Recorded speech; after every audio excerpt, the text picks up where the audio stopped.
In today's parable, Jesus tells us of two men who live in two very different worlds, both literally and figuratively.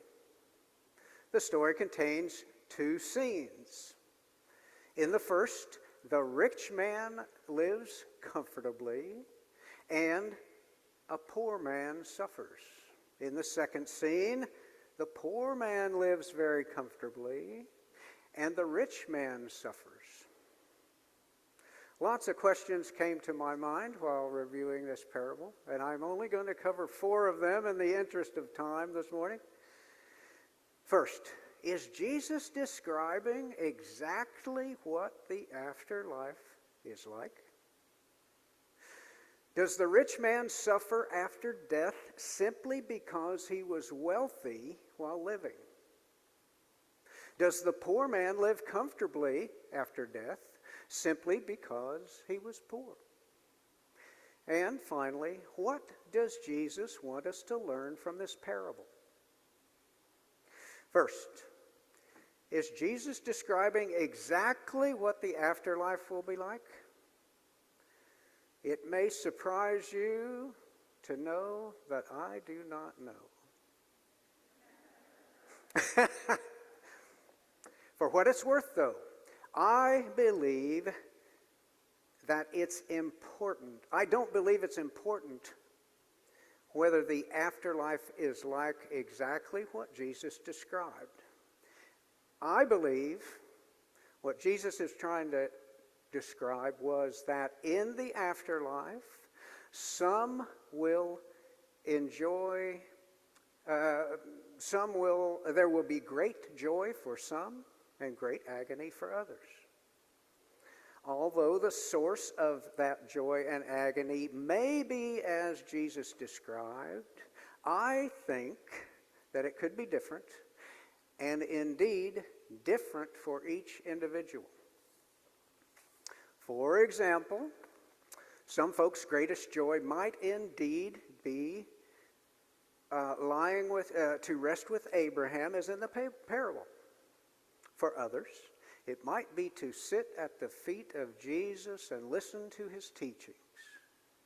For others, it might be to spend eternity with loved ones. Or, for some, it might be to hit golf balls perfectly straight down a pristine fairway time after time. Think about it. What might give you great joy in the afterlife? What might cause you great agony? Again, I suspect the answer is different for each individual. I'm fairly sure that it would give Laura great joy to spend eternity strolling through endless quilt shops, examining, touching, and even smelling the fabrics. My own greatest agony might be following along beside her with a credit card and a gigantic shopping cart, pushing it uphill all the way. But that's another story. Getting back on track, as I mentioned, I believe Jesus is saying that in the afterlife there will be great joy for some, great agony for others. Moving on. Does the rich man suffer in death simply because he was wealthy? Jesus points out that he dresses in purple and fine linen to illustrate his wealth, but gives no indication that doing so is sinful. And actually, I am absolutely certain that God doesn't care how one dresses, because my mother once told me that God doesn't care what you wear to church as long as it's clean.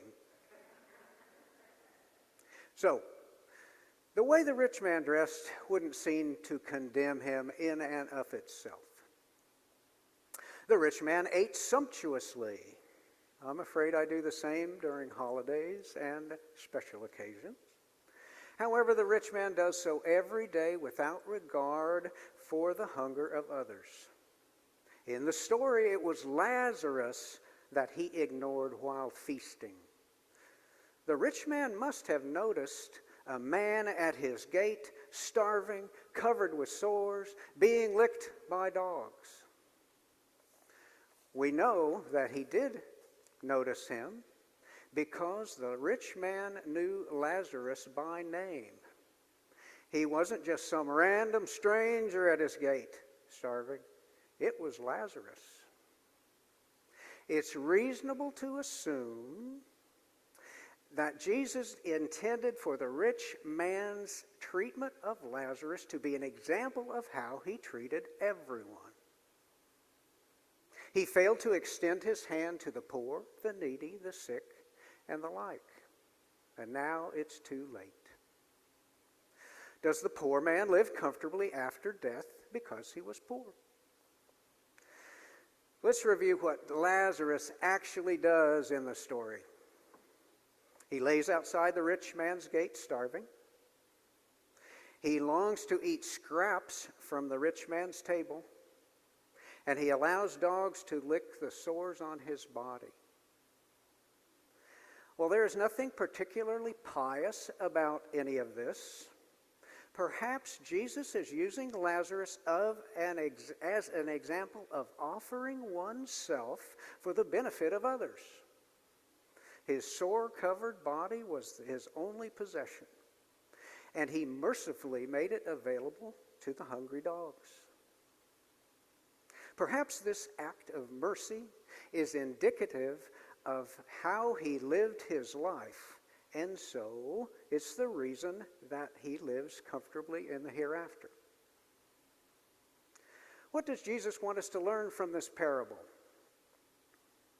As in last week's gospel, the parable of the dishonest manager, we should use God's gifts to further God's goals.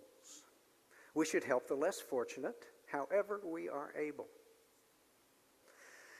And with that, I would like to close with a verse from the servant song.